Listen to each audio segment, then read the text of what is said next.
but I'm going to give more people time to come in and see what's going on today. So today is my 1 year anniversary episode. February 14th of last year, I started this live streaming, and now it's Black History Month again, and it is February 13th. So tomorrow is the 14th, which will be my 1 year anniversary of streaming live episodes. But the 14th lands on a Tuesday, so I'm not so today is the anniversary day episode. So anyway, I wanted to give people more time to come in because the message today is much like the one that I've been pushing out since the day one episode. I promised I would take you all somewhere. There's a journey, it's a journey, and I want to take everyone with me because I don't want anyone left behind because this is an important message. And if for whatever reason you don't get this message, it's all right because somebody will tell it to you and everybody will be like, "Wow, what's, I didn't know when I missed it." And yeah, so this is that important, okay? And I know last episode I was kind of really strongly pushing towards this message. And what is it? It's a lot of times I get criticized for being, extremely inclusive when it's like, oh, well, don't include everybody, don't include everybody. But you have to understand the concept, the ideology of being inclusive as opposed to exclusive, that's a message that transcends time. It was presented to us even before the culture of confusion was presented. So that is something that we have to keep reiterating. Hey, Son Anthony, thank you for coming. Thank you for supporting us for this year. It's our 1 year episode today. Well, mine anyway. Your daddy had, I don't know, what is it, the third year, second, third year?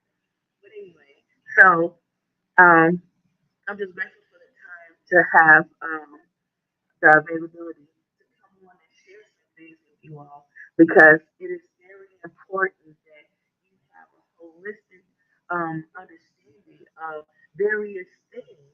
And it's not so much to be a specialist and say, oh, I specialize in this one thing and nothing else. And I know nothing more because that's not normal. It's not as common as one would imagine if you were to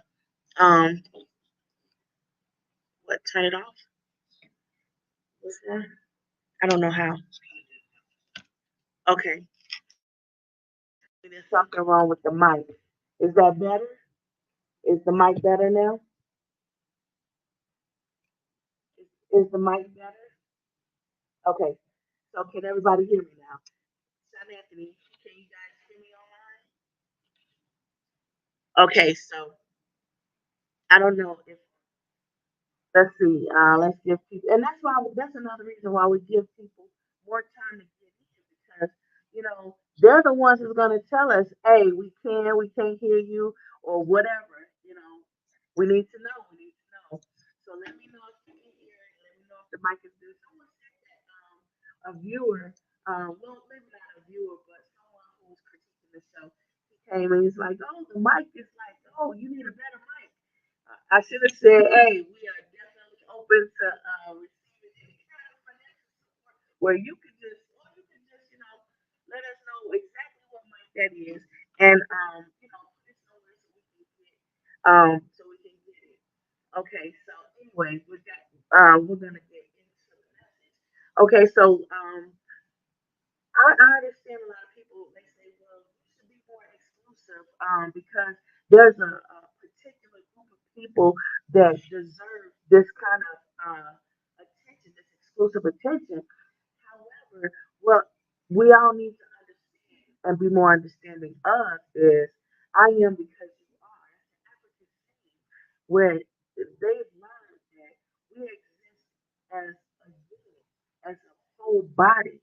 It's many parts but one body. I've said that in many episodes, but I want to elaborate on that just a little bit more today because a lot people have um, been very vocal about the fact that they do not want history being taught in the manner that it's been taught before, where people are learning about what is it, the bus boycott that I spoke about in the last episode or two, where Martin Luther King Jr., my uncle Grace Phillips, and many others were really involved in desirable improvements to various civilian um, um, what events or establishments or tools or just being in a social environment.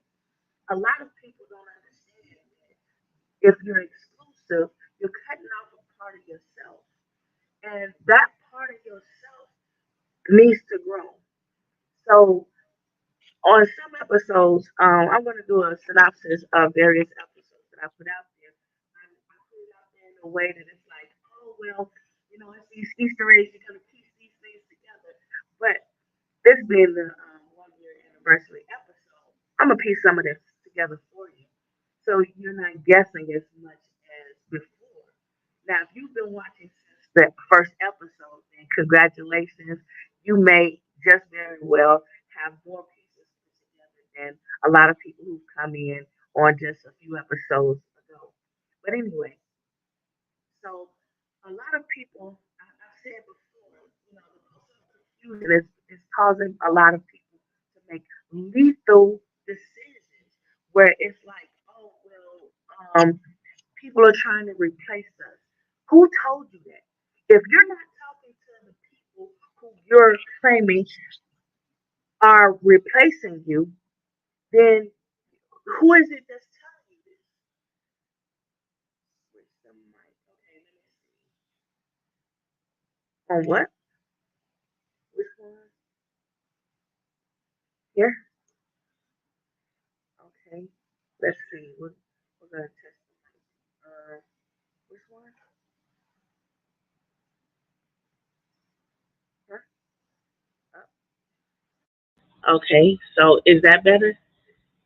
Or I can scream louder if that's necessary. That's better? Okay. So we're going to get the mic right. We're going to get the mic right. I appreciate all the help that's going forth, trying to make sure that I'm heard. It's difficult because I'm on this end of the mic, so I don't know. So that's why we got to get you guys in and, say something. Okay. Thank you, Sean Anthony. I appreciate it. Stay with me. If it gets too low again, let me know. Okay. So, um, now I've lost my spot, okay, because all the distractions. But a lot of people are trying to uh, invoke fear and confusion, and those people that's doing that, you have to look at them. Who are they? Are they the people that you're saying that is supposed to be replacing you? No. The very people that's telling you that are the same people you're trying to get along with, the same people that you look like. So if those are the people that's telling you that, oh, these people are coming to replace you. Oh, don't like those people because those people are bad people. But then when you venture out on your own and you discover, oh, those people weren't so bad after all. Actually, I actually kind of like them. There's something about them that's just intriguing. Something about them that's attracting me to learn more. So you have to imagine that if there if that interaction is not also meeting the expectation of that you've been told that someone's trying to replace you, that a culture is trying to replace you, or a gender or whatever is trying to replace you, then are you then compelled to go and spread the word that somebody is misleading you that's in your own community? I don't know. I've never heard it come back around that any of the people that, and I socialize with everyone, but I've never heard anyone say, well, I heard someone in my culture that spread the word that there's other people trying to replace us, but I set them straight. I know you guys aren't trying to replace us. I know that there's no such thing as that, and I understand that's fear mongering. it's like, God works in mysterious ways, and a lot of times it's through signs and wonders. And it's like the Black History Month also falls in the month that we celebrate Valentine's Day. Is that a coincidence?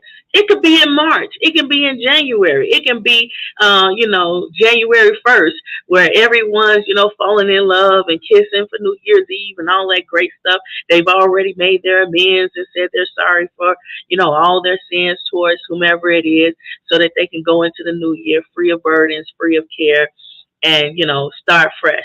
It could be that day. It could be January 2nd. It could be, any other time other than Black History Month. Black History Month is also the month that we celebrate love and unity. The love that's being shared is not one sided. It's not black love. It's not white love. It's not interracial love. It's just love. Love, period. February 14th is Valentine's Day, and everybody's encouraged to love one another, get along, buy each other gifts, and, just find a reason to let love into your heart so that you can feel whole, so you can feel happy, so you'll have something to be motivated about, something to be cheerful about, something to look forward to every day. And a lot of people misrepresent Black History Month because it's entertaining. Like I said before, all of those things, yeah, it's fun and games until somebody gets hurt to the point where it's like, uh-oh, that's your fault. You did that. You should repent for that. You should make amends for that. You should, pay. Somebody is going to now sue you an absorbent amount of money, and you're going to pay for what you've done. But if we would have just stepped back and understand that that is not a proper source of entertainment or profits and gains, the most um, misguided ideology of making money and profiting is, oh, well, keep them confused, keep them subservient, keep them bound in some sort of way. But if you think about it, if there was more unity, if there was a more wholeness, then you'd have loyalty, you'd have generational wealth because of the loyalty and the commitment, as opposed to, building a false foundation and then trying to make an establishment and profit off of that, and that's fleeting. And then you're stuck struggling to look for a proper foundation later, jumping from one thing to the next, to the next, to the next. Well, what's the next big idea? Because a lot of the information that was built on to establish that false foundation was coveted information, which made it seem like it was a solid foundation. For example, the devil is amazing because he takes a little bit of the truth, or maybe even a lot, and puts a lie to it, creating a false foundation. And people have taken that ideology and said, well, I'll covet your idea and your information, and I'll hide it, and I'll get you out of the picture. I'll do just enough to get you out of the picture, exhaust you, make you upset, make you go away.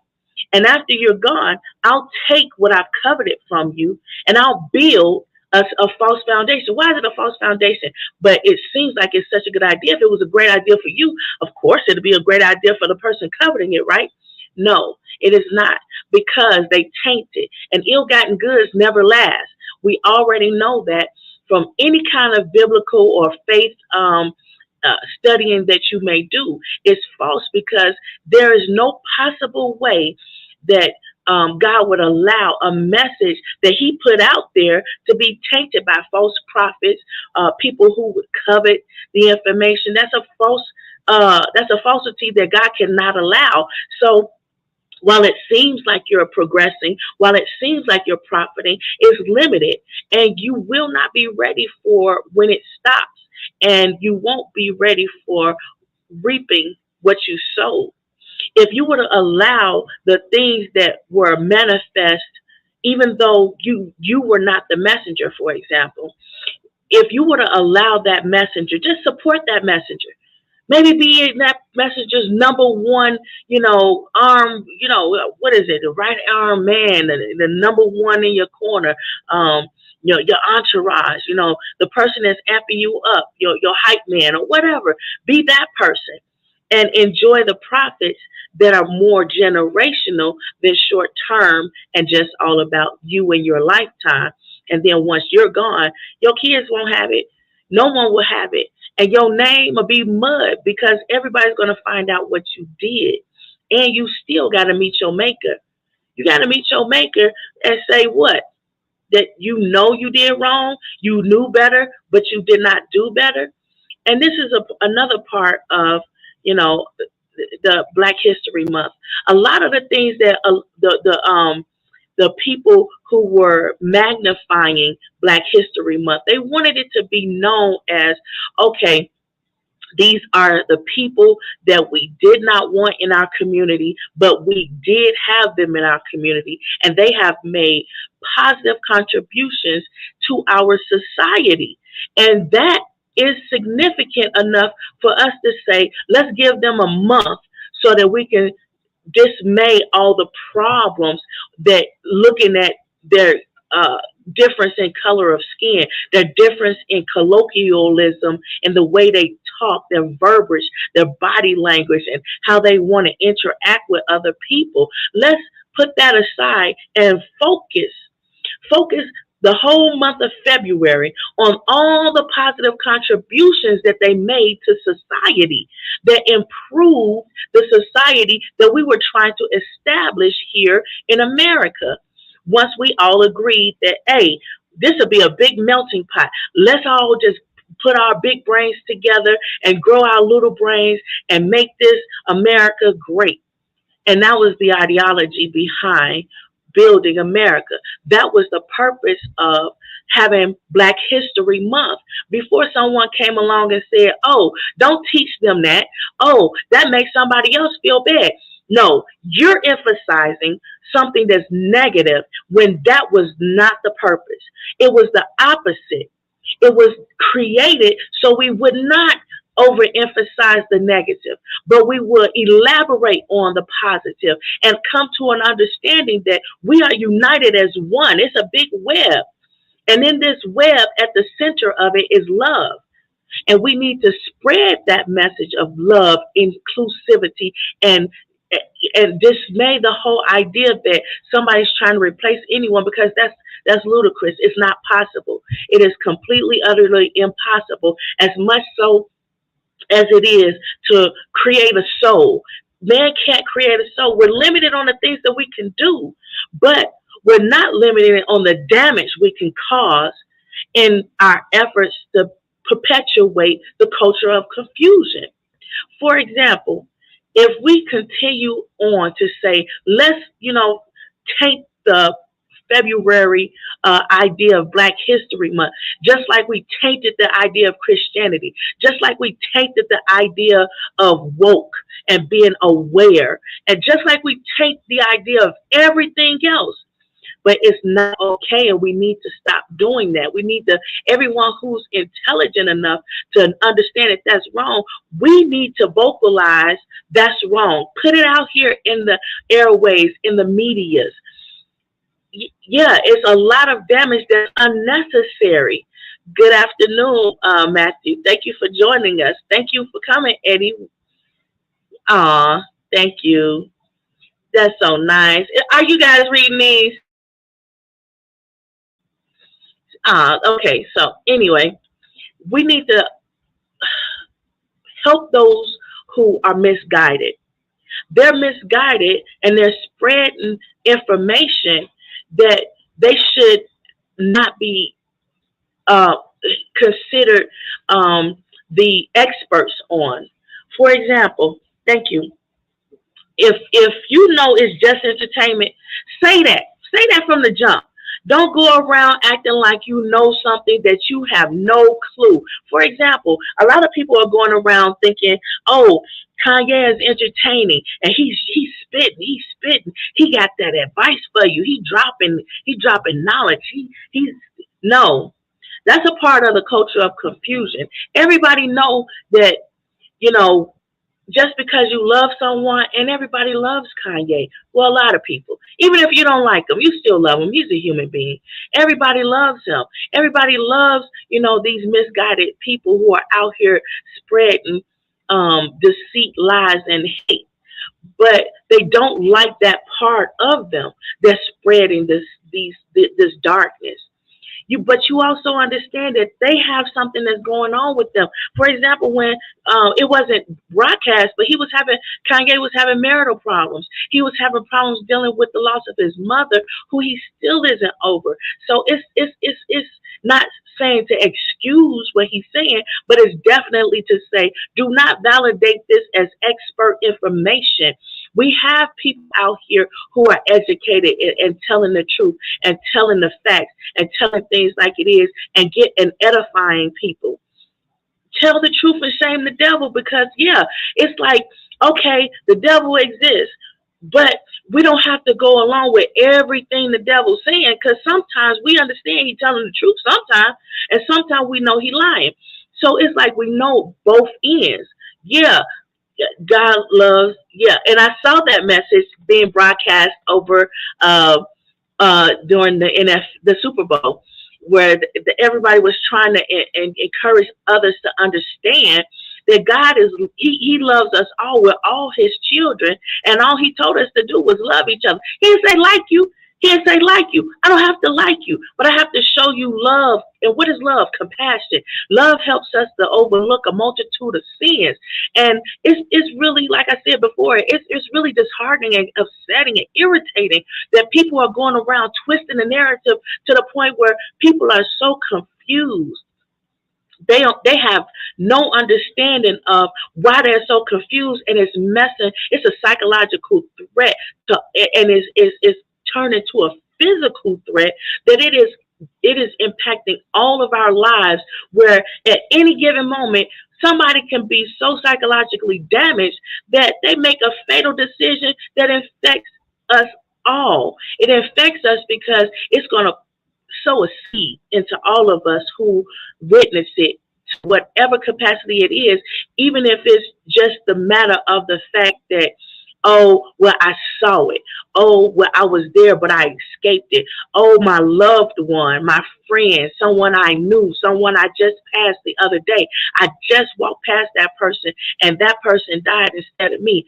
It's infecting us, and it's affecting our future. And we're not doing anything about it. Think about the kids who are sitting there like, man, these adults can't get it together. What is wrong with these adults? They're supposed to be protecting us. They're supposed to be thinking about our future. Now, Martin Luther King Jr. and my Uncle Fred, they were focused on the schools and equality for means of transportation, means of education, means of jobs, things that we need in order to survive, so that we can feel comfortable collaborating as one body, as opposed to being distracted and divided, because a body divided will soon fall, because your head wasn't in it. Your heart was somewhere else and your head was over there, but your body was somewhere where you didn't even, you're surrounded by a whole bunch of people and you don't even feel love. You don't feel, because your heart ain't in it, and you don't feel mentally available, because again, your mind is somewhere else. You're so divided, and it's like, what is going on?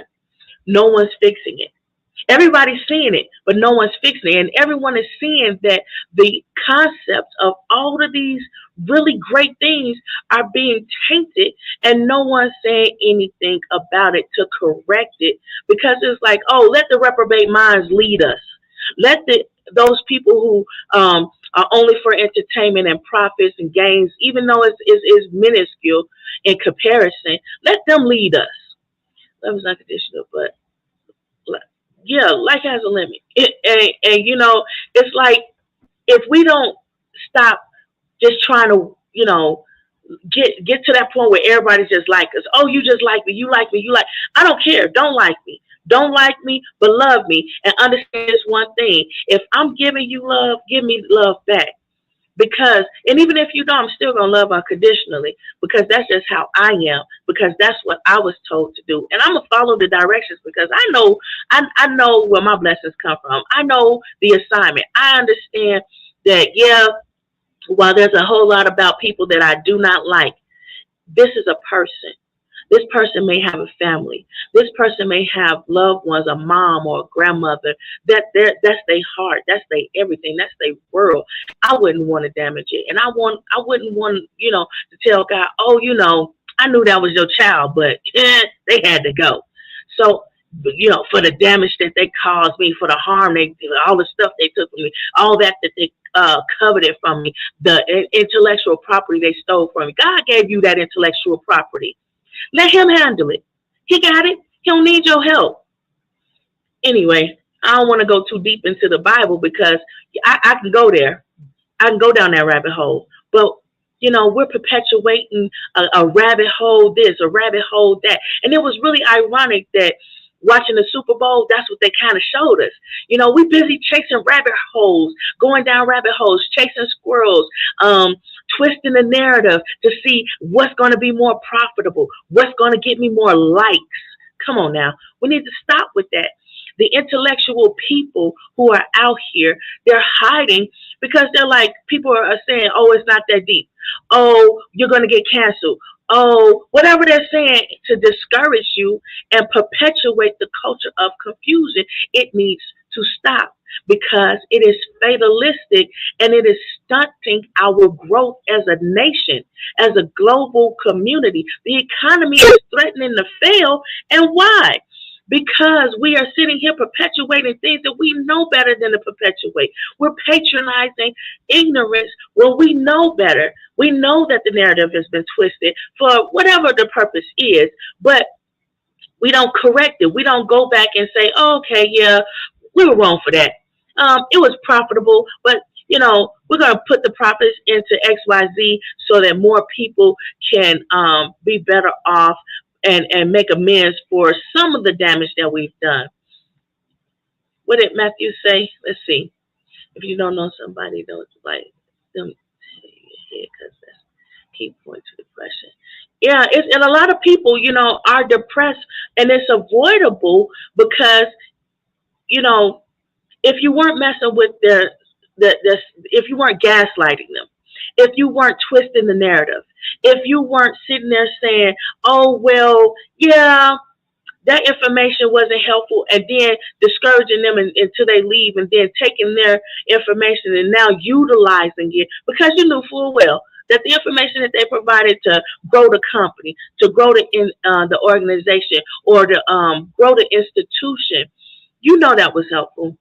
But you wanted to get rid of them so that you can be the one exalted. But when everybody started looking at you like, oh, well, you were the one that brought in this great idea, but you can't hold it. You can't maintain it. You don't have the capacity to grow it. You don't have the capacity to do nothing more than regurgitate it. And when they're looking at you like, oh, give us more. Well, what does this mean? You have nothing to give. That's why it is better for you, perhaps, to be the one that introduces that person, as opposed to the one that covets that person and what they had to bring. It maybe it's better for you to, befriend that person and be that BFF. I don't know. But if you want to be involved, don't try to take the reins, because you don't have the capacity to carry it where it needs to evolve to. And the message gets stunted because God will not be mocked. You can't take what he put out there for good and twist the narrative for bad. Twist the narrative to something dark. Twist the narrative to something demeaning and degrading that's hurting someone else. Black history was not created to make white people feel less than, to make white people feel like, oh, I've done this bad thing. It was not created for that purpose. It was created so that everybody can understand African Americans are a positive contributor to society. And let's not shun them. Let's show them love, compassion, even though it was not their choice. And now the descendants of slavery are out here trying yet again to contribute positively to society, but stifling them is causing a need for us to be braced up. Why? Because in stifling them, you're also creating confusion with the very people that you are saying are superior, are hurt because they're viewed in a negative light because of the things that their ancestors took part in slavery, and the things that they're taking part in coveting this information about Black history. You're causing more problems than you're solving. And why? Because it's profitable, because some people are going to vote for you, because some people are going to like you. Who cares? Because that's not going to help you in the end. At the end of the day, the idea was put across for us to love, because that is what's going to save you in the event that something goes wrong. For example, there's been times in the past where someone just saying, I love you, changed their life around to the point where they not only became a productive member of society, but they also became a productive member to the person who showed them love, who showed them that unconditional love. And that is what we want, because that is generational wealth. Because now that person is going to sow a seed back into you that's going to go beyond today. It's going to go beyond the point where your flesh is buried and now contributing back into society in a different way. It's going to go beyond your children and their generation and the next generation that they have. This is the kind of profiting that you cannot foresee, because you're narrow minded and being greedy, just grabbing at whatever you can, whatever you can. And that's the problem. That's what's causing the psychological threat. You, you're you're you're broadcasting your insecurities. You're broadcasting all your problems, and you're putting it off on other people, and other people don't have the mental capacity to understand that that's what's happening. So they're falling for everything you're saying because they like you. What's like? We don't care about your like. We care about love. And if I don't see the love in it, I'm not with it. Come back to me when you in doing when you moving in love. When you're doing things that's more loving. When you're doing things that's not one sided. When you're trying to tell us how Black History Month is really supposed to be understood, how Christianity, the word, the life, the lifestyle, how that's really supposed to be lived, how woke is really about being aware as opposed to just being a trendy word.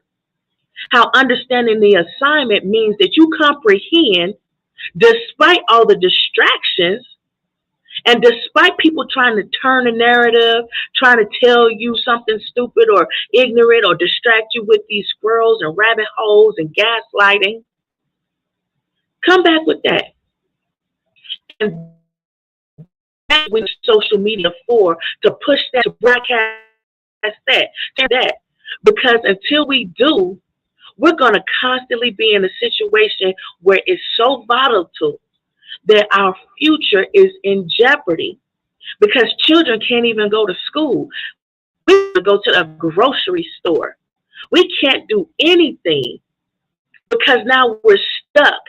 We're in an environment where it's so many people who are confused and don't care about anything. And I told you so, because I said so, because that's what I want you to do. And these false foundations are all built on that same ideology. They're falling, they're fading away.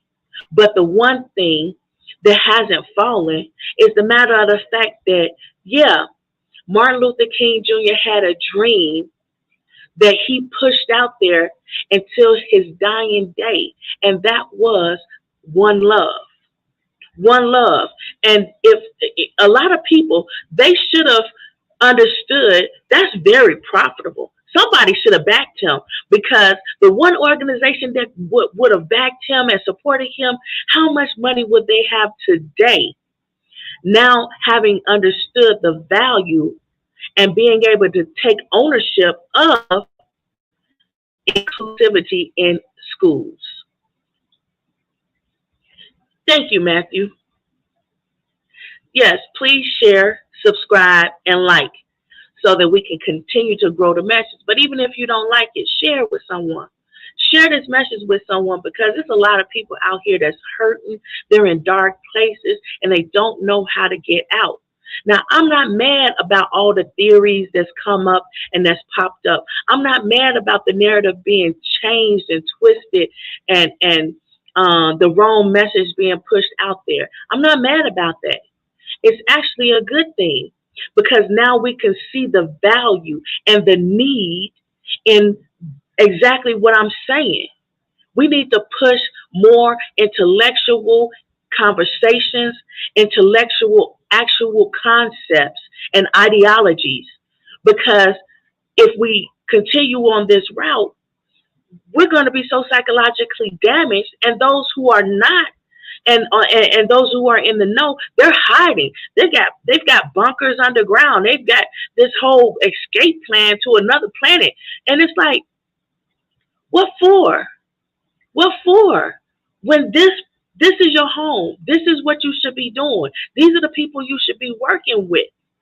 Not trying to escape, not trying to validate reasons to leave them in the dark. You put them there. Change the narrative back to the way it was supposed to be. And if you change the narrative and twist the narrative and pervert it, tell everybody it's just for fun and games. It's just jokes. I don't mean any harm. Don't take it seriously. Don't take it to heart. It's just jokes. Say that. Don't get them out there and thinking, oh, this is really the way it is. This is the way it should be. This is how we should be accepting of everybody because we were accepting of this. Stop twisting the narrative. Stop grouping everybody into the same category because a lot of these categories you're trying to group people in, those categories don't even exist. Those boxes don't even exist. You're creating something that's called a false foundation, and you need to stop. You need to stop perpetuating the culture of confusion with your pettiness and understand there's generational wealth that you could have taken part of. Something that's more holistically fulfilling than just worrying about yourself for today and for your lifespan. Yeah, it'd be great. It'd be wonderful for us to say, oh, well, yeah, you did this in your lifespan. But think about this.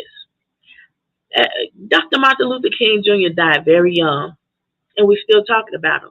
That's generational. That's generational. You could have been a part of that.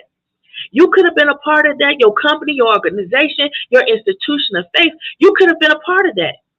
But it was by your own design that you were not.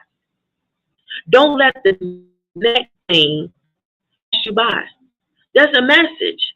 And that message is being perpetuated whether you like it or not, whether you love it or not, whether you want to put something else out there or not. And that message is unity. Unity and one love. One love for everybody because, yeah, it's nice for African Americans to be versatile and say, oh, well, I can wear this head wrap, for example. I can wear just a baseball cap. I can wear no head wrap at all. But because I'm everyone, in my body is everyone. It's my slave ancestors, the white people who raped the slaves and created the hybrid or the new version of Americans. And it's not just Africans that were enslaved here to America, but it's Africans everywhere. This is a global message. This message it needs to go out to everyone. That is why I wear the head wrap, because in some parts of the world, people cannot listen to a woman, even other women, if they're not covered up in a certain way. And I understand that. I don't agree with it. I don't like it. But I love those people too. And the message has to get out to everyone. It's not exclusive to just one culture. It is all of us. And if all of us do not change the things back to being the way it's supposed to be, the way it was intended to be, then we will continue to have problems not caused by man's hands. Everybody wants to point fingers and say who did what and this, that, that. But guess what? It's a lot of things that's going on that is a part of a cycle that we don't want to even look at. But when we study the faiths, when we study the things that God did for different cultures and with different people when they weren't doing what they were supposed to do, when they were so wayward, that the things that they did, no one should even mention. Like we're watching a Harry Potter episode and just don't say Voldemort. It's like we're out here and we're like, wow, Sodom and Gomorrah. Yeah. And a lot of people are like, man, we do know bits and pieces of what happened with Sodom and Gomorrah, but we don't know how God destroyed it, that it would be so magnificent that the person who looked back when she was told not to look back turns into a whole pillar of salt. Like, what does that? Who does that? How does that happen? What? But we do know that God is concerned about the things that we're doing. God is concerned about how we're treating one another. And the narrative being twisted about how police are killing, different classes of people, different groups of people, different cultures of people. It's not about a culture. It is about the concept that someone is taking their authority and abusing their power. But we have so many people out here going around saying, oh, well, I don't care because we know it's white on white crime. We know it's black on black crime. But this is the point. This is the point. It is about authority figures abusing their authority, and we don't want that any longer. That has to stop. That's a part of taking something that's good, twisting the narrative to be something that's bad, and grouping everybody in that category and saying, well, all of you are bad. That's not true. And we need to stop saying things that aren't true. Yeah, thank you, Eddie. And it's like, if we keep on pushing that out there and we're not considering the psychological damage, the psychological threat, and the physical manifestation of how this is negatively impacting our health, our livelihood, our profits, our gains, our institutions of faith, our institutions of schooling, our business organizations, and the economy, the global economy. Whoever thought that you could make such a mess? Whoever thought that it could be so messy, you could be so petty that you could mess up the whole world long before the Antichrist ever came. Like when it gets here, it's like, I don't have nothing to do because y'all did everything for me. There's nothing for me to do but just snatch souls up. Because really, you're already taking the love out of everything. You're taking the love out of everything that was intended to be loving. And what for? For petty gains? There was more profit and more to gain in the loyalty derived from love and unconditional love, because they'll patronize you even though they don't like you, even though the change of hands took place and they don't like it. They don't like the changes, the modifications. They don't like the new person, the new head, but they'll support it because they're loyal and because they love, and that love is being returned. And there is your generational wealth, because it won't be just one generation. It'll be every generation thereafter, yours and theirs. History has shown us, Black history, we'll stick with that. It has shown us that we've made mistakes on both sides. Whites, blacks, Mexicans, whatever, Asians, everyone. Everybody has made mistakes, but we have learned from those mistakes. It's not to make anyone feel bad to the point where, there's no repentance. There's no forgiveness. It is to say that we have learned from those mistakes and we have grown from those mistakes. Don't covet those mistakes. There's a lesson in there. And it's not to make anybody feel bad, but it's to help us to all understand, you know what? My ancestor was wrong for that. My African ancestor was wrong to think that they could sell or trade humans as capital so that they can gain and not even be concerned with what happens to your people over in a whole new land and never go back and check on them. Never go back and say, I'm sorry. Never go back and make reparations. Reparations could be, it doesn't have to always be the same as it was for the Holocaust victims and survivors. It could be, oh, you know what? Whenever you have a home on the market, we're not going to say it's not worth anything. We're not going to say it's worth less than what it really is just because it's owned by a black person and we want to keep them underfoot and don't give them the kind of profits that they deserved or earned. Oh, you're applying for this school or this job. We're not going to look at you as your color of your skin. We're going to look at you as the intellectual being that you are.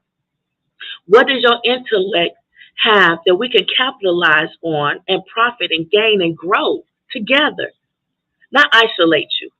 What about if we were just to say, okay, uh, we're going to do all of that and we're going to give you the ability to travel without fear.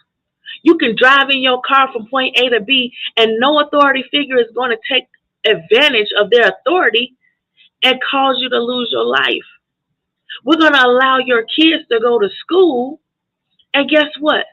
They'll get the same education as their white counterparts and peers.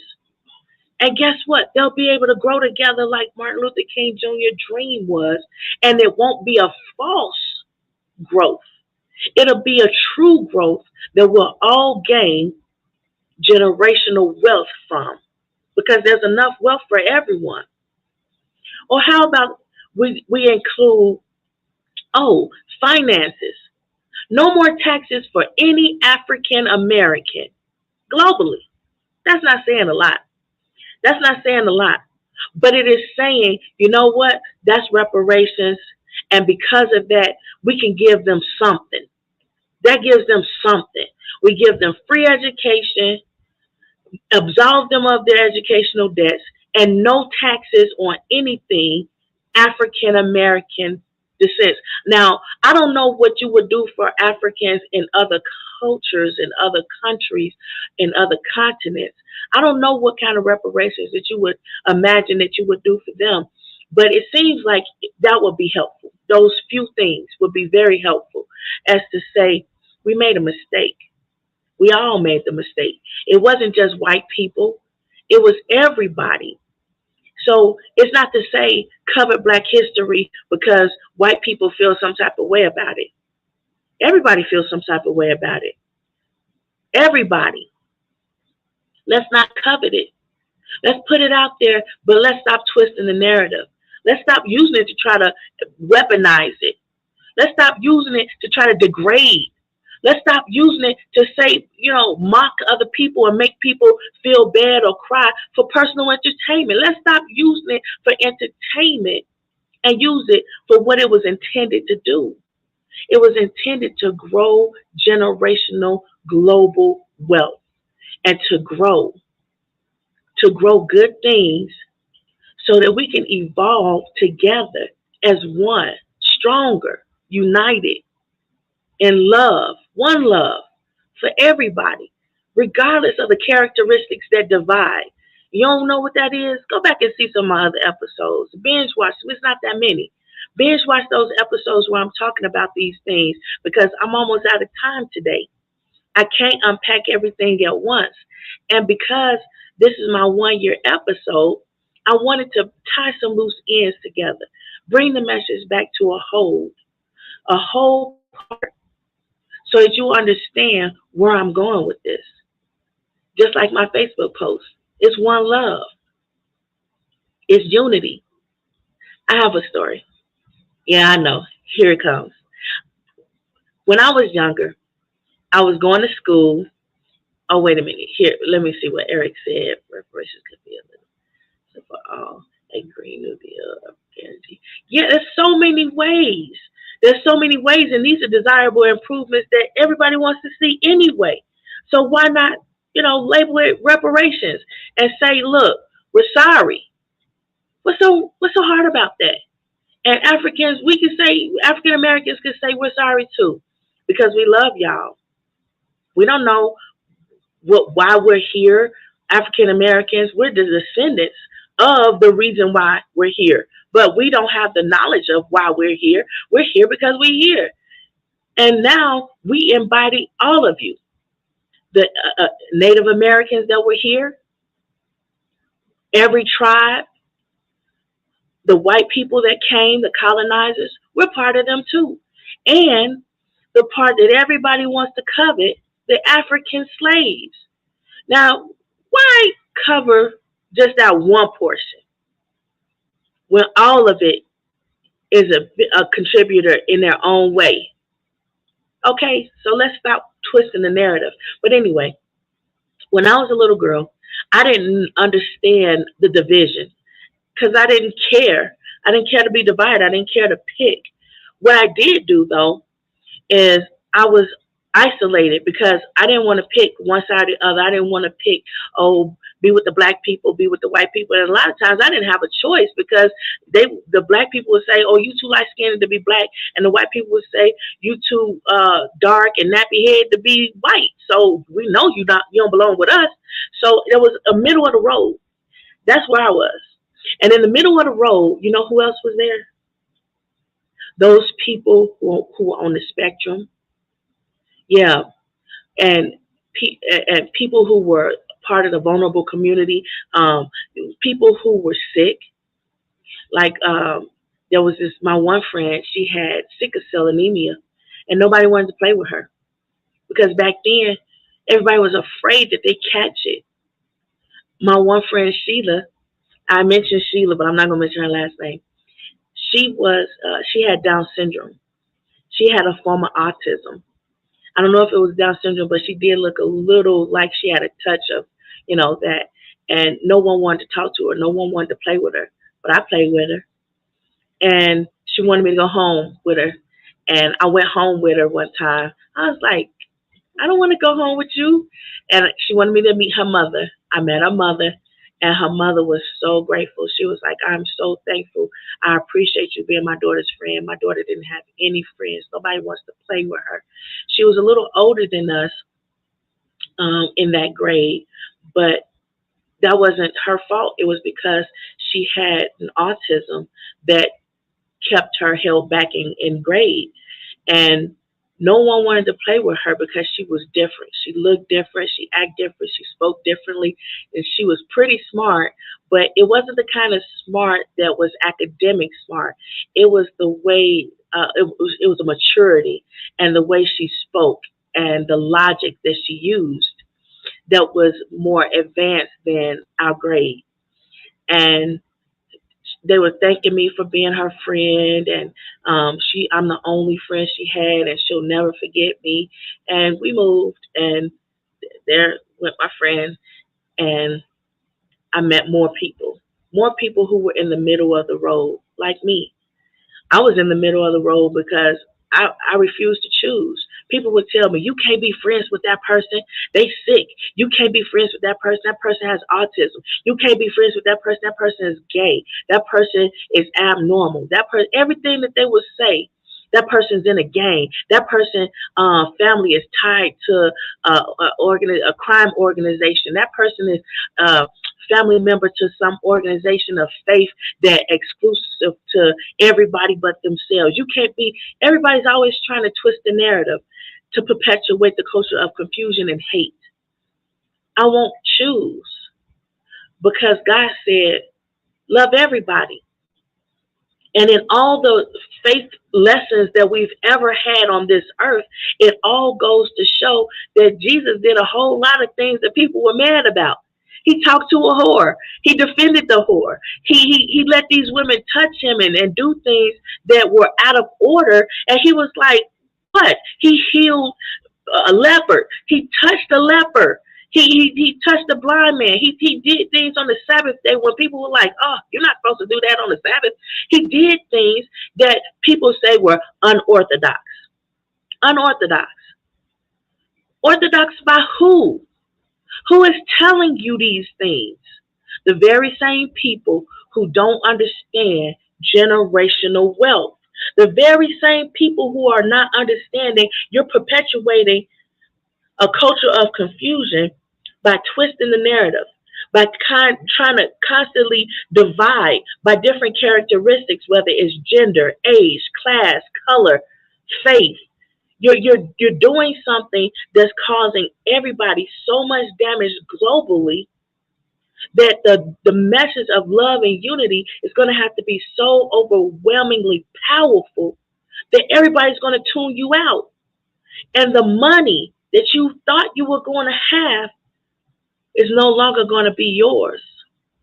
It's going to be impossible to obtain, let alone pass it to your children.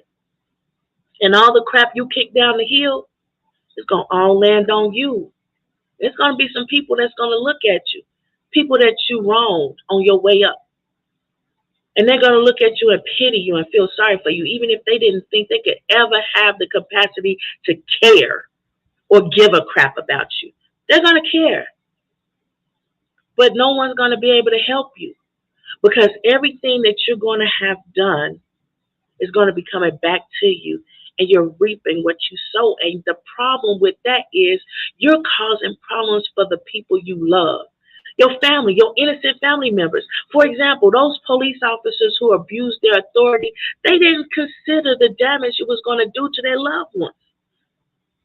They didn't consider the damage it was doing to the victim family and their loved ones and the generations that they've hurt. They're not thinking about that. They're not thinking about the cultures and when they say, "Oh well, the culture, we can't teach Black history like this. We can't do this, and let's twist the narrative to the police killing people. Let's twist it so that it's not about authority figures abusing their authority. Let's twist it to something else because that's what we want to shed light on." That's not okay, and that's not a finite answer. The answer is going to come back around, and when it does, everybody's going to be looking at those people who said, "Oh, Jews came here to replace you. Oh, Black people came here to replace you. Oh, Black people will feel like they're superior to you," or all of this information that were lies.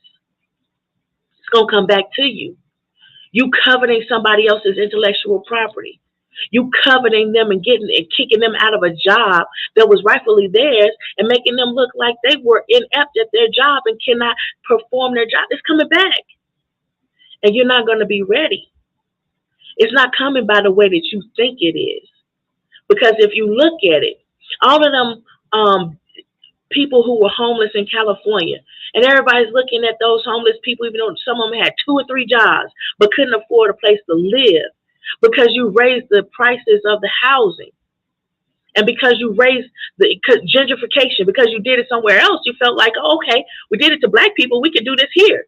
It'll work, the same ideology, same concept. Well, it'll work, we can apply it here via isomorphism, mimetic isomorphism. We'll apply it to everything." The problem with that is it's coming back. And it's not by those same homeless people.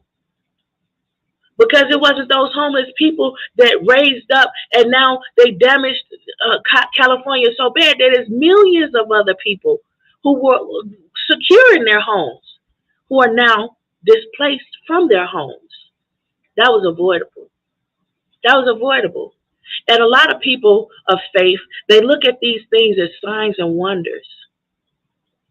Signs that say, I wonder if we stop acting this way, would this be a problem any longer? No, it won't. Because if we go back in history, not just Black history, but history of faith and the things that took place biblically or in any kind of faith, you will see a pattern of when you act right, you get blessed right. And one thing you have to do is what it all says, all the faith says, repent. What's the way to repent? Give reparations. Give reparations. It's coming. It's got to happen. And yeah, it's something that everybody wants to see because those same positive contributors to society called African Americans, descendants of slaves, they and their children have a message. They have something to give, something to contribute, and it cannot grow in the pettiness that is now. And you want to take part in this. You want to take part in this because this is generational wealth for your children. It's not just about you. It's about your children. It's about those people that can't speak for themselves, that may have, somebody in your family may have cerebral palsy. They can't speak for themselves, but they want a whole life of their own. They want to live the same kind of individual love life and financial wealth and all of that the things that you enjoy. They want to live that too. And they will because it's inevitable. But you don't want to be at the crap end of the deal. So, one love, start now. Change your ways now. Repent and say you're sorry and start changing things for the better. Improve the things. You know exactly what it is. Stop changing the narrative. Push more intellectual social media out here. Push more love and awareness that's proper and not just for entertainment. If the answer was voting for Democrats, I would have said that. If the answer was voting for Republicans, I would have said that. But it's somebody on both ends, both sides, everywhere. We're everywhere. And we all want the same thing, one love. That's my time for today. I appreciate you all for coming. Thank you, Eric. Come on time next time so you can say something, say something sooner. All right. Stay tuned for the next episode. And remember, this is my 1 year anniversary episode. I tied up a lot of things that I've said. So go back and watch those episodes. And if you're not aware of the challenge that I have for you, the challenge is to watch each episode 3 times with 3 different perspectives each time. Now, that challenge came during the year. It's not the 1 year episode for that one. But when it comes, let me know. And I will tell you exactly what that's about. Now, remember, that's all I have for today. But remember, mental health is physical wealth.